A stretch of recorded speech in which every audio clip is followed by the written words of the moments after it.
Brother, is his hand going to be okay? Fong Sijun anxiously asked, repeatedly pressing his brother as he stared at the hand CT scan he couldn't understand, worried that his brother might say something bad. It's fine. Fong Hanqing was puzzled as to why his younger brother was so concerned about this person's hand. Could it be that he accidentally hurt him? When Fong Sijun finally got his brother's repeated assurances, he breathed a sigh of relief, and so did Lu Wanda. Vice President, can we talk now? Lu Wan wasn't accompanying Fong Sijun just to find out if his hand was injured. What is the school planning to do about my scholarship? Now that he knew everything was fine, Fong Sijun felt much better. His tone became softer than before, and he stood beside Lu Wan like a refined, scholarly gentleman. The sunlight fell on him, making him look exceptionally dazzling. The school wants the student council to reevaluate your family situation, and you'll need to provide proof of financial hardship again. Why do I have to do it again? Lu Wan frowned, clearly not understanding the school's actions. Didn't I already submit the necessary documents? Has there been a problem with the school's funding or quota? Fong Sijun pursed his lips. He couldn't explain the internal matters of the student council in detail, but Lu Wan had guessed correctly to some extent. Indeed, someone was trying to manipulate the allocation of scholarships. Fong Sijun had come to Lu Wan today to help him secure his scholarship. I can't say much about the details, but when you have time, I can visit your home to take some photos and verify your living conditions. That should help shut down any objections. Fong Sijun knew exactly what Lu Wan's home was like. He had already fought for Lu Wan within the student council, but the president had not yet approved it. In desperation, he came up with the idea of visiting in person to document the situation and ensure that Lu Wan kept his rightful scholarship. My home. Thinking about his grandmother and their leaky house, Lu Wan's face showed hesitation. My home is not very convenient. Could we? He really didn't want his benefactor to see the other side of his life, the one filled with hardship and embarrassment. Fong Sijun's help had been the only warmth he had felt in recent years. He wasn't sure how the other person viewed him, but he already considered Fong Sijun a friend. It's okay. Fong Sijun noticed the hesitation on his face and understood what kind of house Lu Wan lived in. He had lived in that leaky house for a while himself, where the floor was always damp, and there were mice, cockroaches, and fleas. The most genuine situation will have the greatest impact on the school leadership. You don't need to feel embarrassed.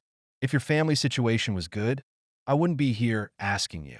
Lu Wan thought for a moment and realized that Fong Sijun was right.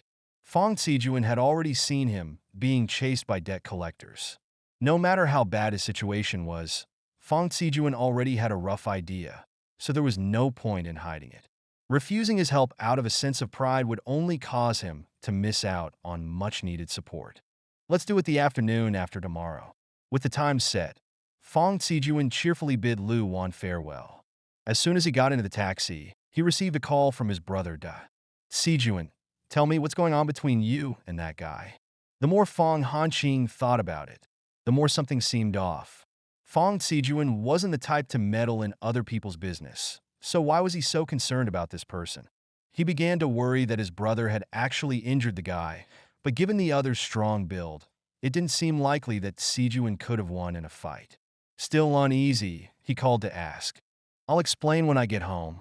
It's too complicated to discuss over the phone. Fong Sijun was holding his phone happily, thrilled that he had managed to protect Lu Wan's hand.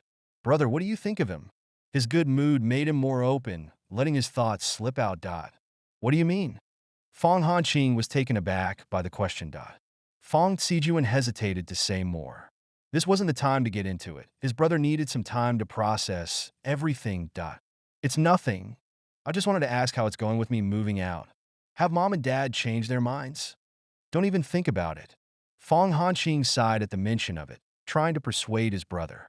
You should think more about mom and dad. You just had that accident a few days ago, and now you want to move out? How do you expect them to feel? Fong Hanqing supported the idea of his brother moving out, but not so soon after his recent accident. He couldn't shake the feeling that his brother had changed. While still quiet and reserved, there was now a certain depth to his gaze that hadn't been there before, something he couldn't quite understand. Is there no way at all? Fong Xijuan asked weakly. He knew it would be difficult to get permission to move out now, but he needed a good reason to help Lu Wan move out of that damp environment. His grandmother's health couldn't endure it any longer, and he himself couldn't continue to create in such a dark, damp space. Why do you suddenly want to move out? Isn't it fine staying at home? I want to be independent. Fong Xijuan scratched his nose, embarrassed. Even he didn't believe the words he was saying. For a pampered young master to suddenly want independence was as unbelievable as Mars colliding with Earth. Do you believe that yourself? Fong Hanqing asked sharply, his gaze like a cold blade. Hearing the sudden change in his brother's tone, Fong Xijuan gripped his phone tightly, trying to act calm even though his trembling hands betrayed him. I just want to help out a friend.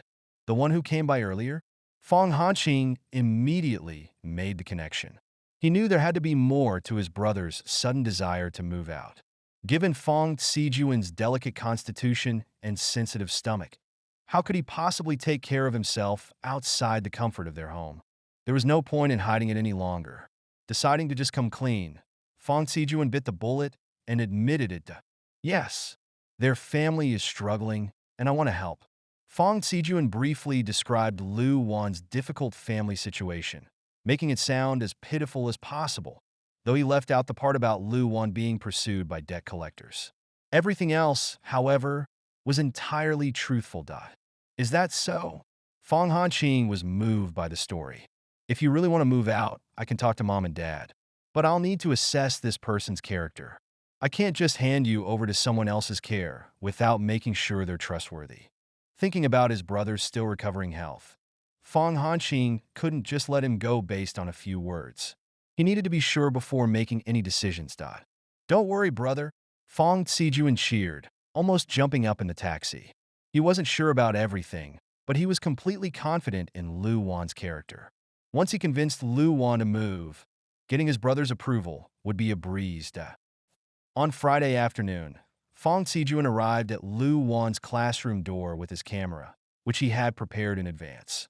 The students blocking the entrance looked at him in confusion. Why is the vice president here? Fong Xijuan fiddled with his camera and snapped a shot inside, capturing Lu Wan's focused profile as he worked on his drawing. Lowering his camera, he said, I'm here to see someone. You're here? Hearing the commotion at the door, Lu Wan quickly put away his sketchbook and walked over. His lean and muscular figure came into view, his buzz cut highlighting the strong lines of his face. Despite the fierce expression he often wore, he didn't seem as rough as his appearance suggested.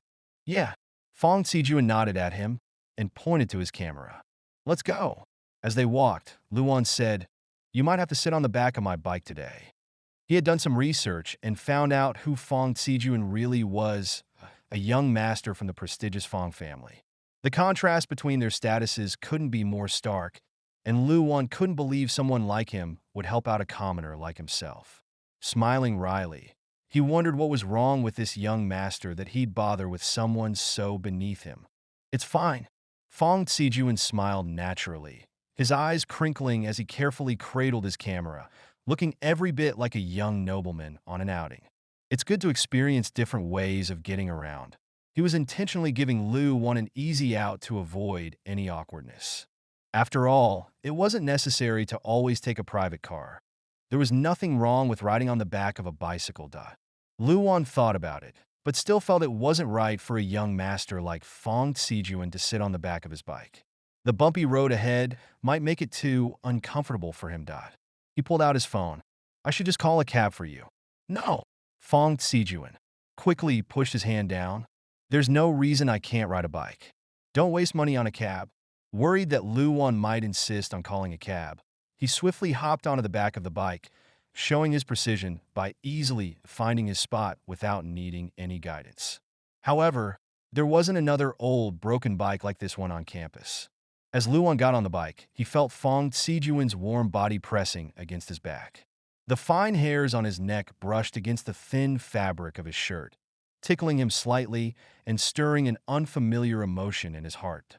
Fong Xijuan hadn't expected the bike's rear seat to be so unsteady. He almost fell off when he first got on, and his head even bumped into Lu Wan's waist. The awkwardness made him want to dig a hole and bury himself. Luan took hold of Fong Sijuan's hands and placed them on his own stomach, telling him to hold on tightly to his shirt. Make sure you hold on tight. Afraid of repeating the embarrassing scene from before, Fong Sijuan immediately grabbed hold of Lu Wan's jacket. The old, creaky bike wobbled as it moved forward, rustling the fallen leaves on the road. Fong Sijuan closed his eyes, savoring the rare tranquility. Stop at the corner ahead. I need to buy some supplements for your grandmother. Why would you do that? Luan asked, puzzled. Fong Sijuan thought to himself. He really is a straight man who visits someone's home for the first time without bringing anything. Buying something is just basic manners. He didn't want to leave a bad impression on Lu Wan's grandmother, so he insisted on buying some supplements. There's no need. Lu Wan refused. He couldn't understand where Fong Sijuan's sense of ceremony came from. His grandmother didn't care about such things. She'd be over the moon just to have a visitor, especially someone like Fong Sijuan, who was good-looking and well-mannered. She really doesn't care, so don't waste your money. I have money. Fong Sijuan patted the small bag slung across his body, pouting unhappily. Do you think I can't afford it? Lu Wan rolled his eyes at the young master's odd logic. Which part of this makes you think I'm looking down on you? You're not letting me spend money. Fong Sijuan stated this, as if it were the most natural thing in the world, as if spending money on Lu Wan was his right.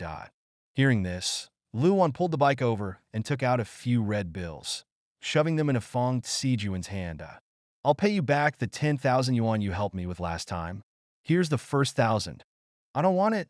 Seeing the money, Fong Sijuan quickly shoved it back into his hand. You're going through a tough time right now. You need this money more than I do. Lu Wan was burdened with enormous debts, a pressure that made Fong Sijuan's heart ache. There was no way he could accept money from him. Ignoring Fong Sijuan's words, Lu Wan stuffed the money back into his hand and prepared to ride off. Seeing his actions, Fong Sijuan realized he must have said something wrong and grabbed his arm. I don't know what I said to upset you. I didn't mean anything by it. I just didn't want your grandmother to think I'm rude. I didn't bring up money to make you uncomfortable. I know. Lu Wan understood that Fong Sijuan didn't mean it that way. If he looked down on him, he wouldn't have helped him out of a tough spot before. Since the topic had come up, he decided to go with the flow and press the money into Fong Sijuan's hand. If you didn't look out for me, you wouldn't have helped me pay off that 10,000 yuan debt. He explained, making it clear he held no grudge against him. Relieved, Fong Sijuan let go of his arm. I'm glad you don't think I'm mocking you. He didn't know how to bridge the gap between his and Lu Wan's social status. In the past, when they first met, he was a fallen young master who had nothing and needed Lu Wan's help. But now, everything hadn't even started, and he was still the young master of the Fong family, living a life completely different from Lu Wan's. No, I don't. Lu Wan spoke slowly, awkwardly forcing out his words. Grandma likes sesame paste and the peach crisp from that shop at the corner. Fong Sijuan happily responded, All right, I'll buy sesame paste and peach crisp. This time, he held on even tighter, worried that Lu Wan might throw him off. Although he could visit Lu Wan's home by himself, going together made it feel different. Fong Sijuan clearly viewed this first visit as a kind of formal meeting with the family. At the corner shop, he bought not only sesame paste and peach crisp, but also several nutritional supplements. Seeing Lu Wan struggling to carry the bags on the bike's handles, his face remained stern. Don't be upset. Seeing Lu Wan burdened with so many supplements, Fong Sijuan knew it was a bit much. He made a silly face, trying to lighten the mood. I just didn't want to seem too cheap. Next time, I won't buy so much. He raised his hand as if to make a promise. Lu Wan, trying to maintain his stern expression, couldn't help but crack a smile. Next time, just come by yourself. Don't bring all this extra stuff. He really didn't understand what went through Fong Sijuan's mind.